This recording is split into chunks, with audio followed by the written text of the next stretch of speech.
In Activity 9, a simple motor, students apply their knowledge of electric current and electromagnetism to construct a simple motor.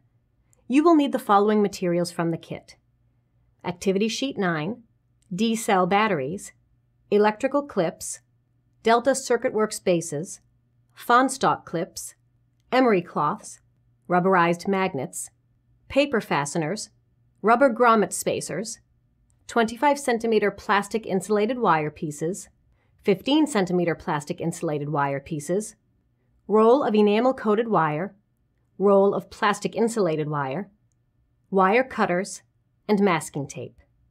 You will also need to provide metric rulers. To prepare this activity, make a copy of Activity Sheet 9 for each student. From the roll of plastic insulated wire, cut 2 10 cm pieces for each team. Use the wire cutters to strip the insulation off the entire length of each wire. Also, cut 1 additional 25 cm piece of wire for each team and strip just the ends of these pieces. From the roll of enamel-coated wire, cut 1 piece 30 cm in length for each team. Each team of 4 will need a plastic base, a battery, 2 electrical clips, a piece of emery cloth, 4 rubber spacers, 2 Fondstock clips, a rubberized magnet, 4 paper fasteners, 2 bare 10 cm wires, a 30 cm piece of enamel-coated wire, a piece of masking tape, and 2 25 cm pieces of plastic insulated wire.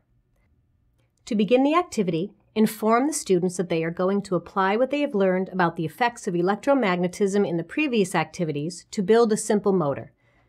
Explain that an armature is a coil of wire in a motor. When electric current passes through the wire coil, it creates a magnetic field that interacts with the magnetic field of the permanent magnets in the motor. This interaction causes the armature to move. A permanent magnet, unlike a temporary magnet, retains or keeps its magnetism for a long time. Demonstrate for the class how to construct the armature by wrapping the 30 cm piece of enamel-coated wire around a rubberized magnet. Slide the coil off the rubberized magnet and loop each end of the wire around the coil 2 times to hold it together. Gently sand the enamel coating off the entire length of each end of wire, being careful not to deform the coil. This is done so that later, when the armature is inserted into the supports, bare wire will be touching bare wire. Then, demonstrate for the class how to make a loop in the middle of a 10 cm piece of bare wire by wrapping it once around a pencil. 2 such wires will become the supports for the armature.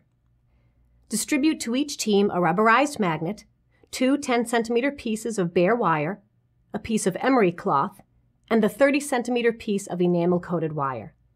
If needed, assist the students in the construction of the armature and supports. Distribute Activity Sheet 9 to each student and the materials to each team. Review Steps 1 and 2 on the activity sheet and assist students, as needed, in the construction of their simple motors.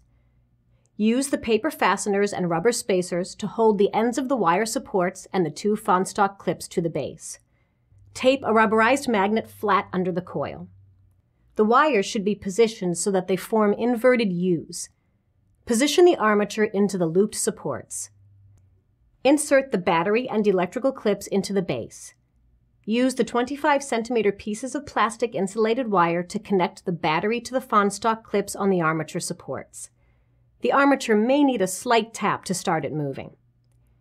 Explain that motors are devices that change any kind of energy into mechanical energy, or the energy to make an object move. In the event that a motor does not work, ask students, "Why do you think your motor doesn't work well? What would you change to improve how it functions?" Have the student teams work together to review their setups and compare them with the diagram on the activity sheet. Give the students tips, such as, make sure that both ends of the armature have been sanded bare and that these bare ends are making contact with the loops of the bare wire supports. Check that the paper fasteners are tight enough against the rubber spacers so that the Fondstock clips make good contact with the bare wire supports, and check that the battery is fresh.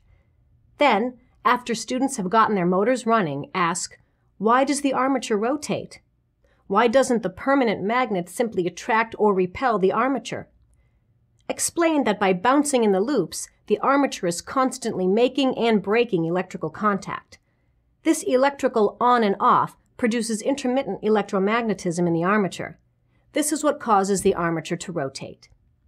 Finally, encourage the students to experiment with their motors. Provide whatever additional materials, such as magnets and batteries, they might need. To conclude the activity, tell the students to disassemble their simple motors and to return the materials to the kit. For science background, reinforcement activities, curriculum connections, and information about the Delta Science Reader, please consult your DSN Teacher's Guide.